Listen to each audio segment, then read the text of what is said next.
بعد اللي حصل مع كريم في البيت المهجور، كان عارف إن الرعب اللي شافه مش مجرد حادثة عادية، كان مجرد البداية.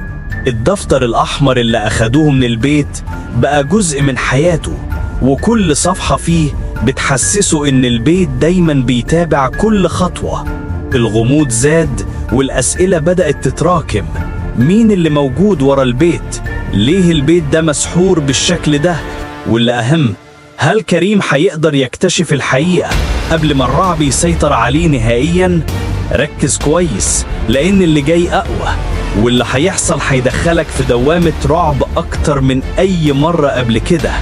لو مش مشترك، اشترك وفعل الجرس عشان ما تفوتش أي لحظة. كريم قاعد في أوضته، الدفتر الأحمر قدامه مفتوح على صفحة جديدة، الكلمات مكتوبة بحروف غريبة، وكل حرف بيشوفه بيتحرك كأنه بيهمس له. حاول يقفل الدفتر بس الإيدين مش بيسمعوه، كأن قوة غريبة ماسكة فيه.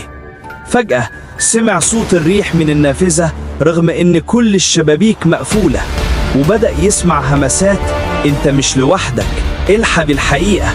قلبه بدأ يدق بسرعة وكل عظمة في جسمه بترتجف. حس إنه لو تجاهل الصوت ده حاجة أكبر من خوفه هتسيطر عليه.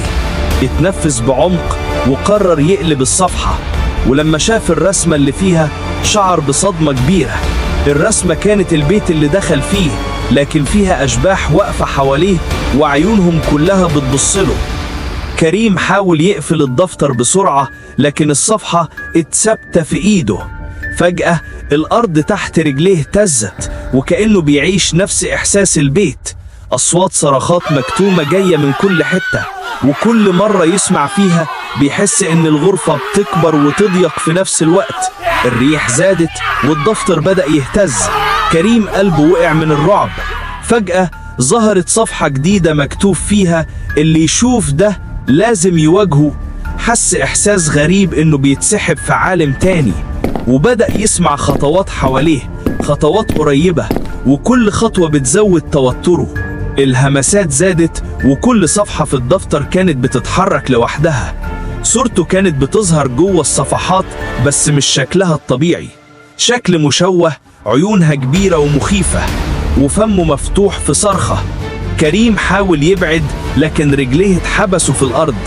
حس إن الدفتر مش مجرد دفتر، ده كيان حي، وكل مرة يقلب صفحة الصوت العميق بيرجع يقوله: اللي يخاف هيفضل هنا، اللي يتحلى بالشجاعة هيكتشف الحقيقة. كريم قلبه وقع، لكنه حس برغبة جديدة يواجه، يكتشف. وفجأة حس بالدفتر بينسحب من إيده كأنه بيتحرك لوحده. الضوء الأحمر اللي كان من البيت القديم ظهر فجأة في الغرفة. كريم حاول يصرخ لكن صوته وقع، والضوء بدأ يزيد تدريجيا لدرجة إنه مضى على كل حاجة حواليه. فجأة ظل طويل ومظلم ظهر قدامه، شكله مش بشري، وكل مرة بيقرب البيت كله بيتغير حوالينه. الأرض بتتهز، الحيطان تصدر صرير رهيب. كريم حاول يتحرك لكن رجليه كانت ثابتة، وكل مرة يلمس صفحة من الدفتر الصوت العميق بيرجع يقوله: اللي يخاف هيفضل هنا، اللي يتحلى بالشجاعة ممكن ينجو. كريم مسك الدفتر بسرعة لكن الكلمات كانت بتتحرك قدامه. الصفحة اللي فتحها ظهر فيها رسمه وهو واقف في الغرفة، وورا ظهره ظل غامض. فجأة سمع خطوات حواليه بس مفيش حد. قلبه وقع من الرعب. فجأة الضوء الأحمر اتحول لشكل باب. الباب ده كان بيتنفس وكأن كل حاجة حوالينه مش حقيقية. المرايات اللي حوالينه بدأت تعكس صور مش طبيعية، وجوه ناس ماتوا، وجوهه هو متغيرة. كل خطوة يخطيها البيت بيزيد ضغط على قلبه. كريم حس إن الهواء حواليه بقى تقيل، كل نفس بياخده كأنه بيتنفس نار. فجأة صفحات الدفتر اتقلبت بسرعة وكل حرف فيها بيضوي. كلمة ظهرت مكتوبة بخط كبير: اللي يقرب هيكتشف السر. فجأة ظهر صوت مكتوم بيقوله: أخيرا وصلت. حاول يدور حواليه، مفيش حد، بس ظل غريب اتلمس ورا ظهره. كريم قلبه وقع من الرعب لكنه حاول ياخد نفس عميق. لو هيواجه الرعب ده دلوقتي ممكن ينجو. البيت بدأ يهتز أكتر، الأرض تحت رجليه بتتهز بشكل مفاجئ. فجأة صفحات الدفتر اتنثرت حواليه زي ورق في عاصفة. الضوء الأحمر بدأ يتمدد حوالين الغرفة، وكأن كل حاجة فيها عايزة تشد كريم جواها. فجأة ظهر ظل طويل ومظلم قدامه، شكله مش بشري، وكل مرة بيقرب البيت كله بيتغير حوالينه. الأرض بتتهز، الحيطان تصدر صرير رهيب. كريم حاول يتحرك لكن رجليه كانت ثابتة، وكل مرة يلمس صفحة من الدفتر الصوت العميق بيرجع يقوله اللي يخاف هيفضل هنا، اللي يتحلى بالشجاعة ممكن ينجو. كريم مسك الدفتر بس الصفحة ثبتت في ايده. فجأة الأرض تحت رجليه اهتزت، وكأنه بيعيش نفس إحساس البيت. أصوات صرخات مكتومة جاية من كل حتة، وكل مرة يسمع فيها بيحس إن الغرفة بتكبر وتضيق في نفس الوقت. الريح زادت والدفتر بدأ يهتز. كريم قلبه وقع من الرعب. فجأة ظهرت صفحة جديدة مكتوب فيها اللي يشوف ده لازم يواجهه. حس إحساس غريب إنه بيتسحب في عالم تاني، وبدأ يسمع خطوات حواليه، خطوات قريبة، وكل خطوة بتزود توتره. الصدى الطويل اللي ظهر قبله بدأ يتحرك، كل مرة بيقرب الأرض تحت رجليه بتتهز. فجأة حس إيد ماسكة فيه من غير ما يشوف حد. الصوت العميق رجع يقوله مفيش مفر، الحقيقة لازم تتشاف. كريم قلبه وقع لكنه حس رغبة شديدة يعرف النهاية. فتح صفحة جديدة في الدفتر وكل كلمة فيها بتلمع. فجأة الصورة اللي فيها اتغيرت، وشه هو بس مغطى دم وعيونه واسعة بشكل مخيف. كريم حاول يبعد لكن رجليه اتحبسوا. فجأة الضوء الأحمر اتحرك حواليه وكأنه بيشد كل حاجة ليه. أصوات صرخات مكتومة ملأت المكان. فجأة صفحة الدفتر اتقلبت وظهر فيها رسم البيت اللي دخل فيه قبل كده. كل غرفة فيه مليانة ظلال وكل ظل بيبصله. فجأة الصوت العميق رجع يقوله شوف الحقيقة، اتعلم. كريم مسك الدفتر بقوة. فجأة كل المرايات حواليه بدأت تتحرك، وجوه ناس ماتوا ووشه بيتغير. فجأة ظهر الباب ده فيه ضوء أبيض شفاف. الصوت العميق قال له دلوقتي خليك شجاع. كريم قلبه وقع لكنه جمع كل شجاعته، حط ايده على الدفتر وخطوة واحدة قدام الضوء. فجأة حس انه بيطير في المكان، كل حاجة حواليه بقت مش طبيعية. كريم وقع على أرض مختلفة مظلمة أكتر، الريح حواليه كانت صاخبة. فجأة ظهرت أشباح حواليه، كل واحدة بتمثل خوف من حياته. فجأة الدفتر اتفتح على صفحة مكتوب فيها اللي يواجه خوفه ممكن ينجو.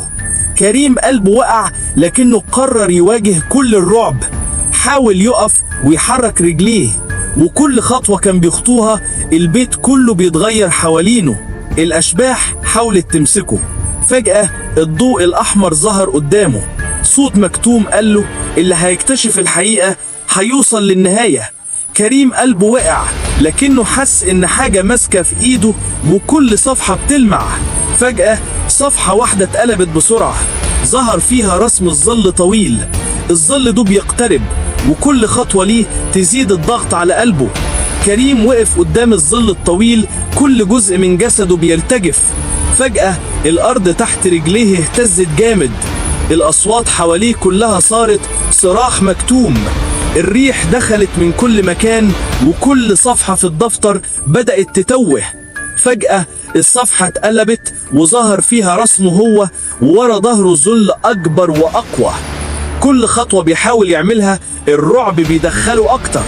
فجأة الصوت العميق رجع يقوله اللي هيقابل خوفه هيعرف الحقيقة. كريم قلبه وقع لكنه جمع شجاعته، وكل إحساس بالخوف اتحول لإرادة. البيت كله بدأ يهتز حواليه، الضوء الأحمر تمدد أكتر. فجأة المراية حوالينه بدأت تتحرك، وجوه الناس اللي ماتوا ظهرت، ووشه هو اتشوه بشكل مخيف. فجأة ظهر الباب، الضوء الأبيض جواه بيتحرك. الصوت العميق قال له: دلوقتي القرار كله ليك. كريم قلبه وقع، لكنه جمع كل شجاعته، حط ايده على الدفتر وخطوة واحدة لقدام. فجأة كل المكان اتغير وكأنه دخل عالم تاني. كريم وقع على أرض مختلفة مظلمة. فجأة ظهرت أشباح حوالينه، كل واحدة بتمثل خوف من حياته. فجأة الدفتر اتفتح على صفحة مكتوب فيها: اللي يواجه خوفه ممكن ينجو. كريم قلبه وقع، لكنه قرر يواجه كل الرعب. حاول يقف ويحرك رجليه، كل خطوة بيعملها البيت بيتغير حوالينه. الظل الطويل حاول يمسكه. فجأة الضوء الأحمر ظهر قدامه. الصوت العميق قال له: اللي هيكتشف الحقيقة هيعرف النهاية. كريم قلبه وقع. فجأة حس إن إيده ماسكة الصفحات، كل صفحة بتلمع. صفحة واحدة اتقلبت بسرعة، ظهر فيها رسم الظل الطويل، وكل خطوة ليه تزيد الضغط على قلبه. كريم واقف قدام الظل، قلبه بيخبط بسرعة. فجأة الدفتر بدأ يهتز والصفحات بتتحرك لوحدها. الصوت العميق رجع يقول له: اتعلمت الرعب، دلوقتي دورك تواجه النهاية. فجأة كل الأصوات اختفت، البيت كله صامت، بس ظل الضوء الأحمر حوالينه. فجأة كريم حس إن البيت بيودعه، والدفتر بيقول له: مستنيك الجزء الثالث. كريم خرج من المكان، لقى نفسه قدام الشارع اللي فيه البيت القديم. الريح اختفت، الضباب اختفى، بس البيت لسه واقف بيبصله من بعيد. كريم قلبه وقع من الرعب، بس كل خطوة كان بيخطوها، كل تفكير عن اللي شافه خلاه يعرف إن النهاية لسه مش هنا. والدفتر في شنطته، صفحات جديدة مكتوبة مستنيه. كريم وصل بيته، قعد على الأرض، قلبه لسه بيدق بسرعة. فجأة فتح الدفتر، صفحة جديدة مكتوب فيها: اللي هيكمل الجزء الثالث هيعرف الحقيقة الكاملة، واللي شافه لحد دلوقتي مجرد البداية. كريم حس إن حياته اتغيرت للأبد، وكل ضلمة يقابلها، كل صمت يسمعه، هيفكر في البيت وفي الرعب اللي لسه مستنيه.